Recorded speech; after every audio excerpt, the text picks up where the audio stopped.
अर्चनी वंदनीय संत समाज एवं धर्म प्रेमी सज्जनों, सदगुरु कबीर की एक साखी है। जैसी कहे करे जो तैसी राग देश निर्वारे, तामे घटे बढ़े रतियो नहीं यही विधि आप समारे।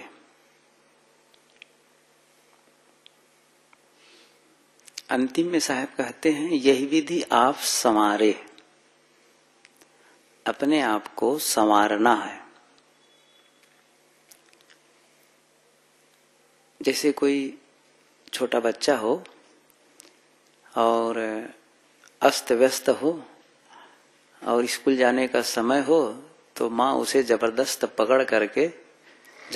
पकड़ कर उसे संवारती है, उसके बाल को संवारती है, उसके कपड़े को, उसके सब कुछ को संवारती, तो बच्चा सुंदर दिखने लगता है। ऐसे ही हम लोगों के जीवन को संवारना है, मन को संवारना है, तो सद्गुरु कहते हैं यही विधि आप संवारे। उसके पहले विधि बताते हैं। किस विधि से? पहली बात कहते हैं कि जैसी कहे करे पुनि तैसी, जैसा कहो वैसा करो। यह हमारे जीवन की अखंडता की प्रामाणिकता है। हम लोग अखंड जीवन नहीं जीते, खंड खंड जीते हैं।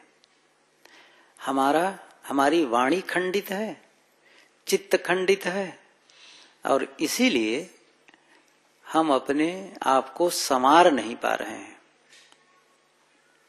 जैसा कहें वैसा करें। ये सच है कि आदमी जैसा कहता है वैसा पूरा आरंभ में नहीं कर पाता है, क्योंकि कहना और उस पर चलना ये उसी प्रकार से जैसे केवल रास्ता जानना और रास्ता पर चलना, इतना अंतर है।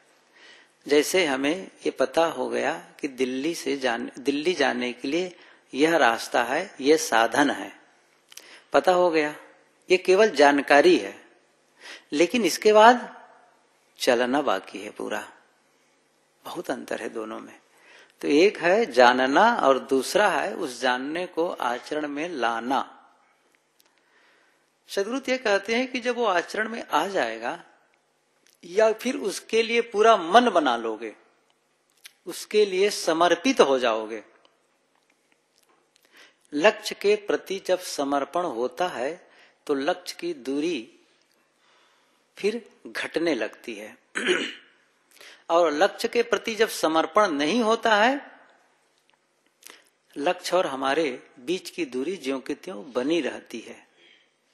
इसलिए जैसा कहें वैसा करना शुरू कर दें। यह हमारे अखंडता का प्रमाण होगा। कहते कुछ हैं, ये तो अलग बात हुई कि हम बहुत ऊंचा लक्ष्य बनाए हैं, उस पर निरंतर चलना। लेकिन होता क्या है, कई बार हम आपस में बात करते हैं तो किसी के पास कुछ बात कहते हैं और किसी के पास कुछ बात कहते हैं। जब आदमी अनुपस्थित होता है तो उनके विषय में कुछ और चर्चा करते हैं, और जब वह आदमी उपस्थित होता है तो हम जैसी चर्चा उनकी अनुपस्थिति में कर रहे थे उनके विषय में वह बात उनसे नहीं कह पाते हैं। ये अखंडता नहीं है। हमारी प्रामाणिकता किसमें है कि हम उनकी उपस्थिति में जो बात न कह सके वह उनकी अनुपस्थिति में भी न कहें। बहुत बड़ी कसौटी है ना, बड़ा कठिन है ये काम करना। लेकिन इसके बिना हम संवार भी नहीं सकते अपने को। साहब इसीलिए कहते हैं, बहुत महत्वपूर्ण बात कहते हैं, यही विधि आप संवारे, जैसी कहे करे पुनि तैसी। जैसा कहो वैसा करो। वही करो जो आप सिखाते हैं। एक छोटा सा सूत्र है, वही करो जो आप सिखाते हैं।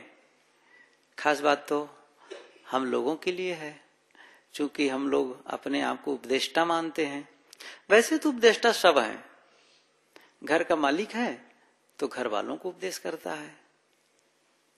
कोई भी 2-4 लोग बैठे रहेंगे तो कुछ अपनी सदाचार नैतिकता की ऊंची ऊंची बात कह लेते हैं, तो अन्य लोगों से कहते हैं, और जो सुनता है वो किसी दूसरे के पास कहता है। तो कहने का मतलब अच्छी बातें तो हम सब कहते हैं, लेकिन उन्हीं अच्छी बातों को हमें जीवन में उतारना है, इसके लिए समर्पित होना है और कदम बढ़ाना है। तो मानो हम अपने जीवन को संवारने में लग गए, ये जरूरी है। तो जैसी कहे करे जो तैसी राग द्वेष निर्वारे। दूसरी बात साहब कहते हैं कि राग द्वेष निर्वारे, ये दूसरा सूत्र, यह भी बेहद महत्वपूर्ण है। दोनों महत्वपूर्ण है, उस पर और आप मनन चिंतन करिए। जो अपने चित्त की अखंडता के लिए जब आप सोचने लगेंगे ना, उसके बहुत से आयाम खुलेंगे। अखंड चित्त के बारे में, चित्त हमारा खंड खंड होता है। लेकिन जैसे इसको इस ढंग से मैं थोड़ा सा और बता दूं, पानी है, पानी, थोड़ा पानी एक जगह, थोड़ा पानी दूसरी जगह, ऐसे इसी हाल में अलग अलग जगह थोड़ा थोड़ा पानी रुका हो तो उस पानी से धारा नहीं बन सकती है। लेकिन जब उन्हीं सबको एक में जोड़ देते हैं तब क्या होता है, एक धारा बन जाती है।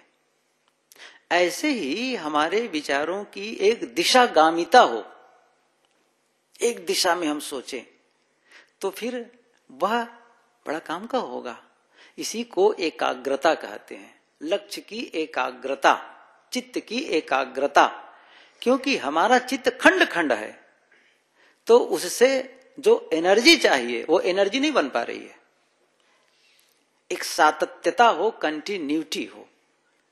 मन में किसी एक विषय पर हम निरंतर देर तक जब सोचते हैं तो उसका समाधान पाते हैं।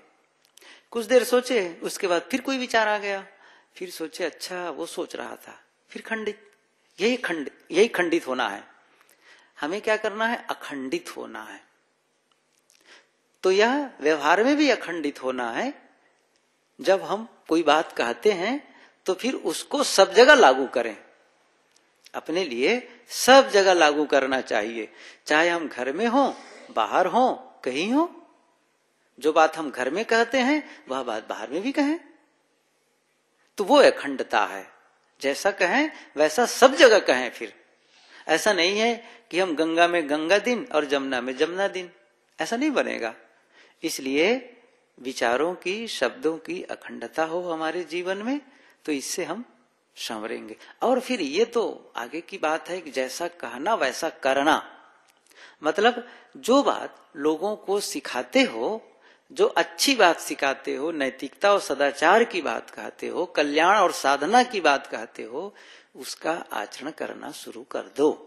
ये साहब मुख्य रूप से हम सबको उपदेश देते हैं कि इस विधि से अपने को संवारो। तो दूसरी बात, राग द्वेष निर्वारे, ये बेहद महत्वपूर्ण है। राग द्वेष निर्वारे, सही कहा जाए ना तो पहली जो बात कहते हैं, जैसी कहे पर करे जो तैसी, ये एक प्रकार से उसको कैसे करना है, वो कैसे हो पाएगा, तो उसके लिए यही उपाय बताते हैं, राग द्वेष निर्वारो।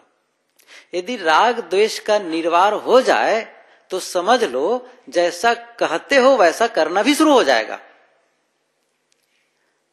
हम ऐसा क्यों नहीं कर पाते हैं? इसीलिए कि हमारे मन में राग है, हमारे मन में द्वेष है। आसक्ति के नाते, प्रलोभन के नाते हम जैसा कहते हैं वैसा नहीं कर सकते। हम त्याग की बात कहते हैं, देखो अमुक अमुक चीजों का त्याग करना चाहिए, ये हमने कहा, लेकिन उन्हीं को देख करके हम कालांतर में आकर्षित हो गए, उसी को देख करके प्रभावित हो गए। ये क्यों? इसका मतलब उसके प्रति राग है, तभी उधर आकर्षण बढ़ रहा है, तभी हम अपने आप को विचलित कर रहे हैं। और यह न रहे तो हम जैसा कहते हैं वैसा करने लग जाएंगे। इसलिए राग द्वेष निर्वारे, साहब कहते हैं राग और द्वेष का निर्वार करो, त्याग करो, छोड़ो इसको। दोनों को समझे, राग क्या है, द्वेष क्या है।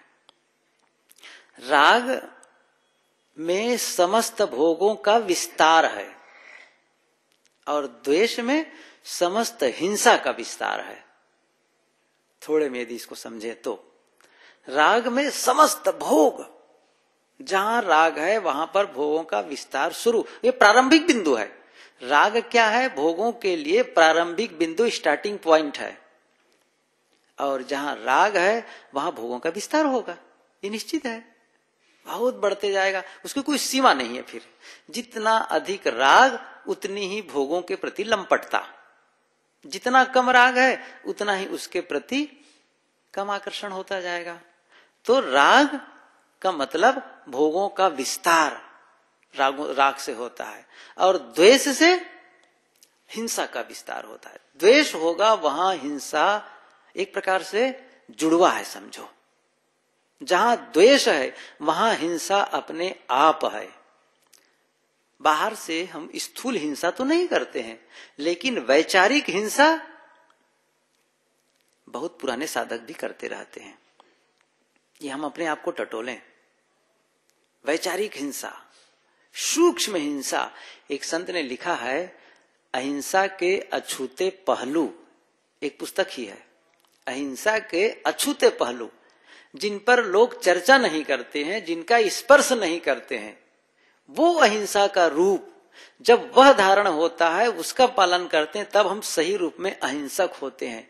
ठीक है, स्थूल रूप से हम किसी जीव को नहीं मारते हैं, यह आवश्यक है, नहीं मारना चाहिए, लेकिन हम वाणी से हिंसा करते हैं, मन से हिंसा करते हैं, जब वह भी बच जाए तो देश से मुक्ति होगी। वाणी से कैसे? उसको तो कबीर साहब ने बिल्कुल साफ कहा है, साधु भया तो क्या भया, बोले ना ही विचार, हते पराई आत्मा, जीभ बांध तलवार। बड़े सहज ढंग से बता देते हैं, और सीधे साधुओं को ही संबोधित करते हैं। यहाँ पर साधु का मतलब थोड़ा व्यापक भी ले लेना चाहिए कि भाई ये साधुओं के लिए उपदेश है, सो बात नहीं है, सबके लिए है। लेकिन साधुओं को क्या समझना चाहिए, ये हमारे लिए कहा गया है। जो साधु वेश नहीं पहनते हैं उनको क्या समझना चाहिए, उसे समझना चाहिए साधु कह के साहब हम सबको संबोधित करते हैं। और साधु हम सबको समझना है कि मानो हम लोगों के लिए स्पेशली ये वाक्य उन्होंने कहा है, स्पेशल। साधु भया तो क्या भया, बड़े हिकारत भाव से कहते हैं, क्या भया मतलब बहुत बड़ा काम नहीं हो गया, तुम साधु कपड़ा पहन लिए तो कोई बहुत बड़ा काम कर लिए, कुछ नहीं किए। यदि बोले ना ही विचार, विचार पूर्वक नहीं बोलते हो तो प्रश्न हुआ साहब हम तो विचार पूर्वक बोलते हैं, कौन सी बात है जो हम विचार पूर्वक नहीं बोल रहे हैं? तो साहब कहते हैं हते पराई आत्मा, जीभ बांध तलवार। इसमें कितनी गहन व्यंजना है, इसको देखें। जीभ बांध तलवार, तलवार तो हाथ से चलाई जाती है, लेकिन यहां साहब कहते जीभ से तलवार बांध करके चला रहे हो। जीभ में मतलब जीभ में कटुकुठार कहना, जीभ से आप कटुकुठार कह रहे हैं, किसी को दुखाने की बात कह रहे हैं, ये क्या है साहब? ये हिंसा ही है, हिंसा है। कई बार आदमी सत्य बोलता है और सत्य बोल करके भी हिंसा करता है, ये बड़ा अद्भुत है। सत्य पूर्ण रूप से अहिंसा है, लेकिन आदमी कई बार क्या करता है, सत्य बोल करके सत्य बोलता है तो ऐसा सत्य बोलता है, बड़ा निर्दय सत्य, मतलब किसी को तकलीफ हो जाए, दुख हो जाए, तो वह जो सत्य बोलने वाला है उसको सत्य बोलने में आनंद कम आ रहा है, बल्कि उसको दुखाने में ज्यादा आनंद आ रहा है। उनको लग रहा है कि जब ये सत्य बात बताऊंगा तो एकदम परेशान हो जाएगा, ऐसा भाव लेकर के जब बोलता है ना, तो वो समझ लो हिंसा करता है। आप सत्य जो हित भाव से नहीं बोल रहे हैं, इसलिए जो वाणी है उसको कहते हैं हित हो, हित हो, प्रिय हो, मित हो, कई ढंग से बताते हैं। तो सत्य हो, लेकिन वो हिंसात्मक रूप में हो, आप किसी को दुखाने के लिए बोल रहे हैं तो फिर हिंसा है, द्वेष का भाव है इसका मतलब। और जहां मन की बात है, जहां द्वेषात्मक भाव है, उसका तो बड़ा विस्तार है, बहुत विस्तार है वो तो।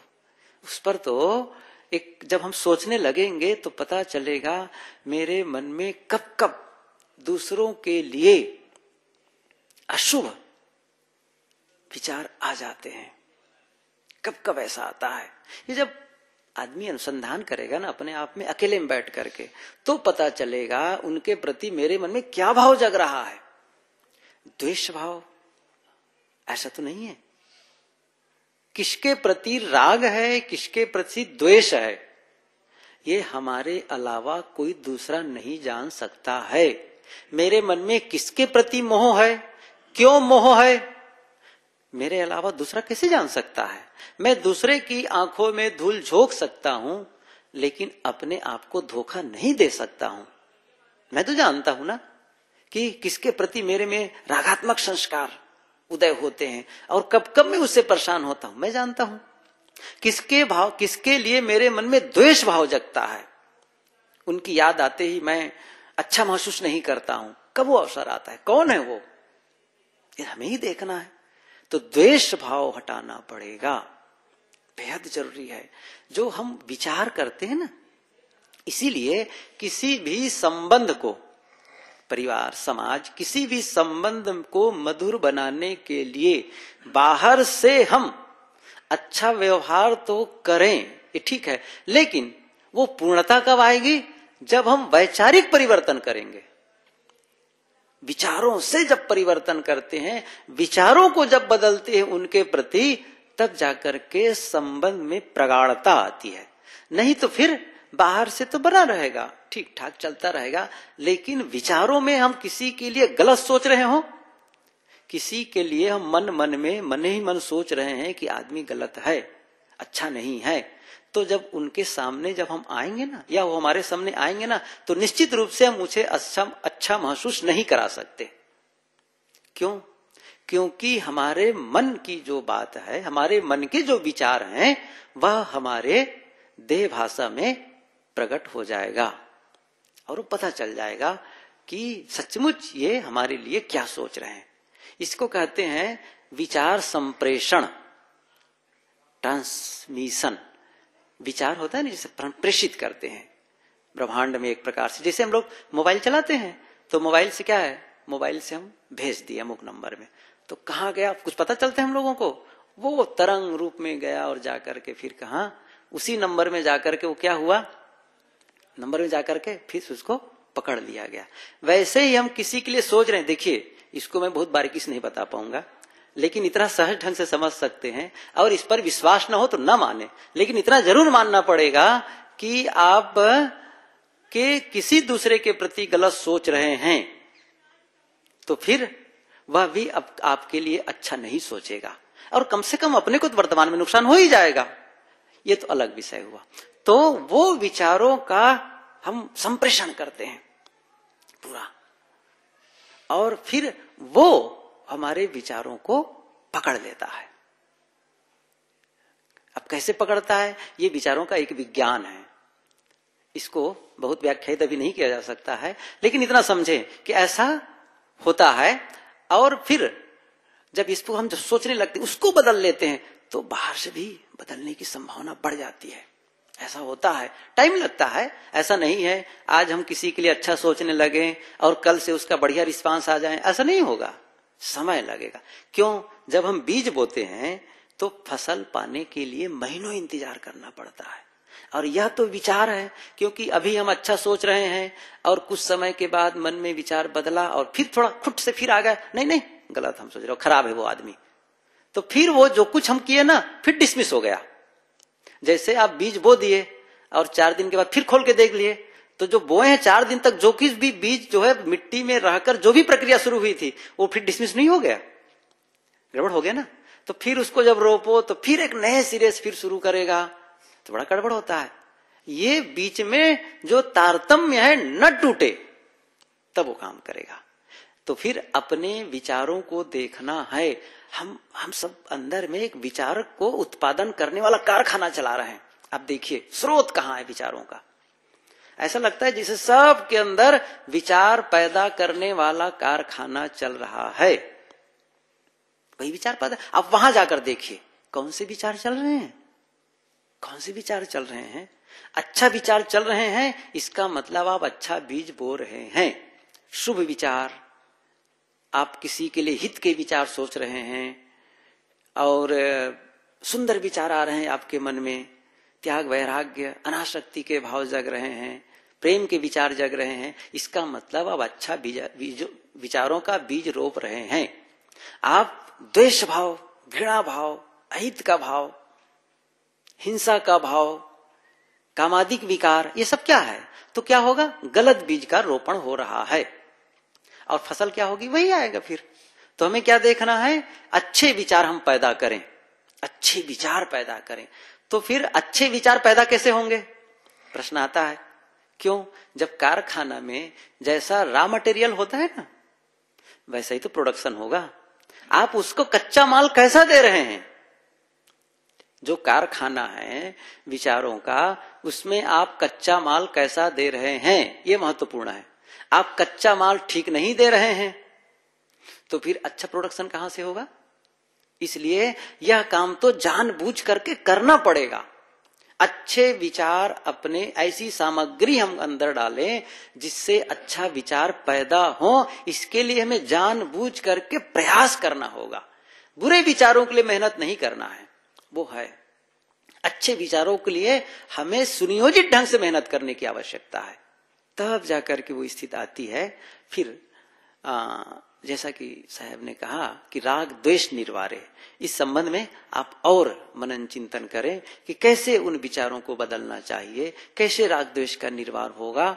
ऐसा जब होने लगता है, हम अपने मन से जब उन विचारों को खारिज करते जाते हैं, अच्छे विचार, सकारात्मक विचार, सुंदर विचार लाने लगते हैं औरों के प्रति भी, फिर तब अच्छा भाव मन में अपना आता है और उसका प्रभाव हमारे शरीर पर, हमारे मन पर, हमारी वाणी पर, पूरे वातावरण में, जैसे मैंने कहा ना कि ट्रांसमिट करते हैं आप, संप्रेषण वहां से, और फिर वहां से रिसीव होता है उसी ढंग से। तो जो विचार आप भेज रहे हैं वो विचार वो प्राप्त करते हैं और वैसे ही विचार फिर वहां से संप्रेषित होता है और फिर हम उसको ग्रहण करते हैं। इस ढंग से हम विचारों को अच्छा करें। साहब यही कहते हैं, राग द्वेष निर्वारे